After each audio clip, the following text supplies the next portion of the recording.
안녕하세요, 무명훈입니다. 그동안 잘 지내셨나요? 오늘은 자유에 관한 짧은 이야기를 해볼까 합니다.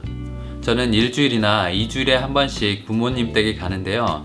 그때마다 아버지께서 나는 자연인이다 라는 프로그램을 보고 계십니다.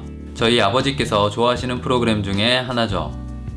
아버지는 그 프로그램에 나오는 자연인들이 평화롭고 자유로운 상태에 있다고 생각하시나 봅니다. 본인도 그렇게 생활하고 싶어 하시니까요. 시골에서 염소를 키우고 작물을 키우면서 자연인처럼 살고 싶다고 이야기하십니다. 그런데 저는 그 프로그램을 볼 때마다 자연인들이 정말로 자유로울까? 라는 생각을 합니다. 여러분들은 어떻게 생각하시나요? 여러분들은 자연인들이 자유로운 상태에 있다고 생각하십니까? 다르게 질문해 보겠습니다. 여러분들은 스스로가 자연인들보다 더 자유롭다고 생각하십니까?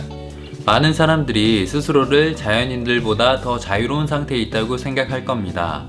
자연인은 누구에게 간섭받지도 않고 권리를 침해당할 일도 없는데 말이죠. 우리가 스스로를 자연인들보다 더 자유롭다고 생각하는 이유는 권리 침해나 간섭이 없는 상태가 자유의 전부가 아니기 때문입니다. 그렇다면 자유는 무엇일까요? 자유가 무엇인지 콕 집어서 정의할 수는 없지만 어떤 상태에서 우리가 자유롭지 않다고 느끼는지에 대해서는 이야기해 볼 수 있을 것 같습니다. 첫 번째로 우리는 누군가에게 간섭받거나 자신의 권리가 침해당했다고 생각할 때 자유롭지 않다고 느낄 겁니다. 제가 저녁에 길을 가다가 폭행을 당했다면 저는 스스로를 자유롭지 않다고 느낄 테죠.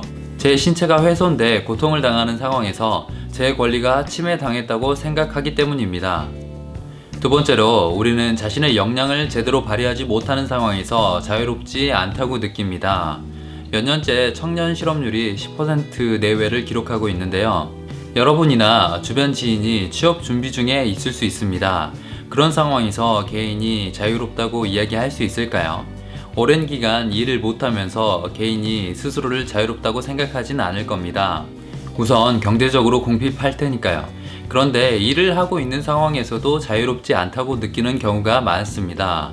주변에 대기업에서 일을 하거나 공무원으로 일을 하는 친구들의 이야기를 들어보면 스스로를 시스템이나 회사의 부품쯤으로 여기는 경우가 많습니다. 일을 하면서 본인이 소모당하고 있다고 느끼는 거죠. 자신이 하고 있는 반복적인 일이 의미나 가치를 갖고 있지 않다고 생각하는 경우가 많습니다. 자신의 역량을 제대로 발휘하지 못한다고 생각하는 거죠. 이런 상황에서 개인이 자유롭다고 생각하지는 않을 겁니다. 세 번째로 개인은 자신의 정체성을 실현하지 못할 때 자유롭지 않다고 느낍니다. 매년 주요 도시에서 퀴어 축제가 열립니다. 그런데 그와 함께 반퀴어 시위도 열리죠. 이성애자가 이성애를 자신의 기본 전제로 삼고 있는 것처럼 동성애자는 동성애를 자신의 기본 정체성으로 갖고 있습니다. 그런 개인이 회개하라, 동성애는 질병입니다, 동성애는 범죄입니다 와 같은 피켓을 본다고 했을 때 그 사람이 스스로를 자유롭다고 느낄까요? 결코 그렇지 않을 겁니다. 지금까지 봤던 것처럼 우리는 간섭이나 권리 침해가 있을 때, 개인의 역량을 제대로 발휘하지 못할 때, 정체성을 실현하지 못할 때 자유롭지 않다고 느낍니다. 그렇다면 어떻게 해야 우리는 더 자유로워질 수 있을까요? 지금까지 이야기했던 자유 중에 첫 번째 의미의 자유, 권리 침해와 간섭이 없는 상태라는 의미의 자유는 그나마 한국 사회에서 잘 지켜지고 있는 것 같습니다. 완전하진 않지만 사법 시스템과 경찰력이 잘 갖춰져 있어 권리 침해를 방지할 수 있고 개인에 대한 간섭을 삼가야 한다는 인식도 점점 커지고 있기 때문입니다. 그런데 두 번째 의미와 세 번째 의미의 자유를 얻는 건 쉽지 않아 보입니다. 그 자유를 얻기 위해선 사회 구성원들의 협력과 도움이 필요하죠.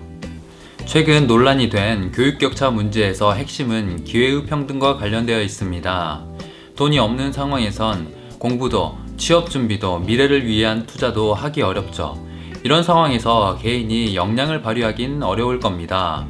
역량을 발휘할 수 있는 기회가 상류층 자녀에게는 활짝 열려 있지만 서민층 자녀에게는 꽉 닫혀 있다는 것이 사람들이 분노하는 이유입니다.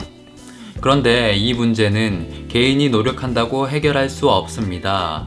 사회 구성원 전체가 문제의식을 갖고 사회 구조를 바꾸려는 노력을 할 때라야 개인이 역량을 발휘할 수 있는 기회를 얻게 될 테죠. 정체성 실현도 마찬가지입니다.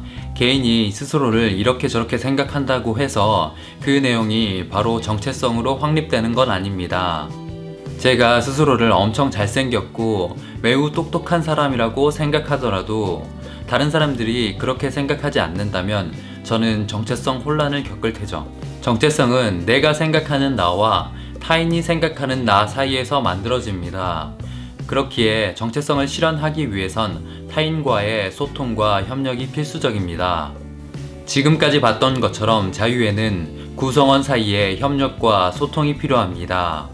서로가 서로에게 자유를 선물할 때라야 우리는 자유라는 가치를 누릴 수 있죠. 그런데 우리는 얼마나 타인과 소통하고 얼마나 서로 협력하면서 살고 있나요?